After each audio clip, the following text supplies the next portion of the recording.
No. You would be doing a completely different type of politics if you were members of the NSUI. So if 90% of NSUI consisted of you, I don't think we will be doing dharnas. So the reason dharnas happen is because only a particular type of person is in that system. And the NSUI system, for example, is a closed system.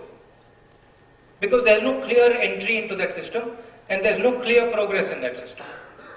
Now, for example, after we've done the election in Punjab, if you want to influence the direction of Punjab Youth Congress, and you want to say, actually, I don't agree with this dharna, all you have to do is you have to have enough members in that system who will influence the system.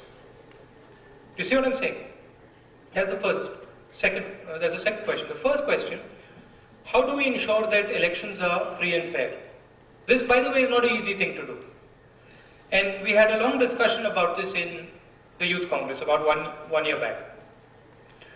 And we decided to take a very strong and, I think, revolutionary step. What we decided was that actually we will not run our own election at all. We will give the election process out to somebody else. And who did we choose? We chose a group of 6 election commissioners, Mr. Lingdo, Mr. KJ Rao and 4 others. And we told them that, listen, we actually do not want to run this election at all. We will provide you all the support that you need for the election, but the election is going to be run by you.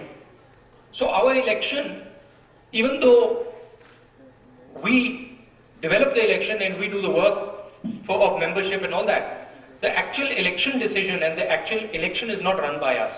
It is run by an NGO called FAME, of which Mr. Lingdo and certain other ex-election commissioners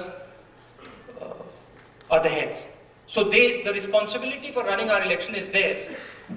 The question on the candidates, if they decide that somebody is a criminal, I cannot overrule them. If they decide that somebody is a hardliner fundamentalist, I cannot overrule them. Nobody can. And in fact, the MOU we have signed with them basically says that the final decision with regards to candidate disqualification is theirs, not ours.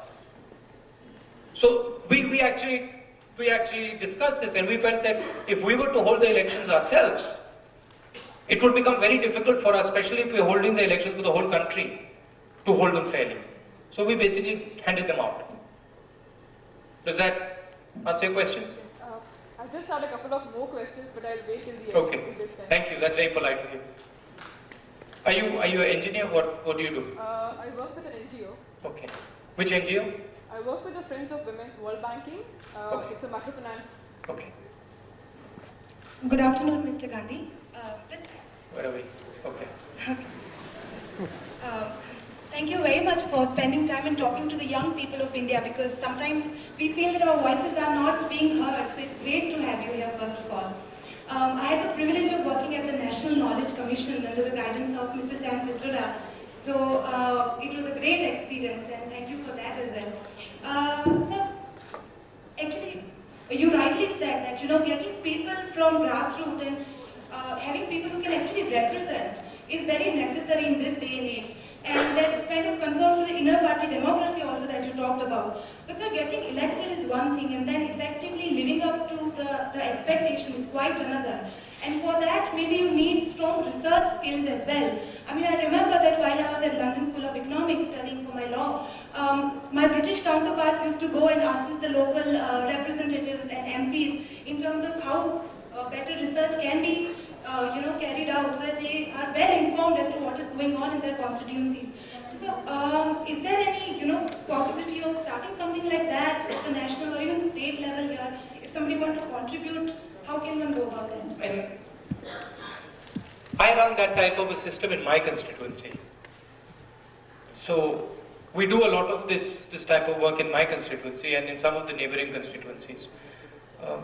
There are also some initiatives at the Lok Sabha level where they do some of this work.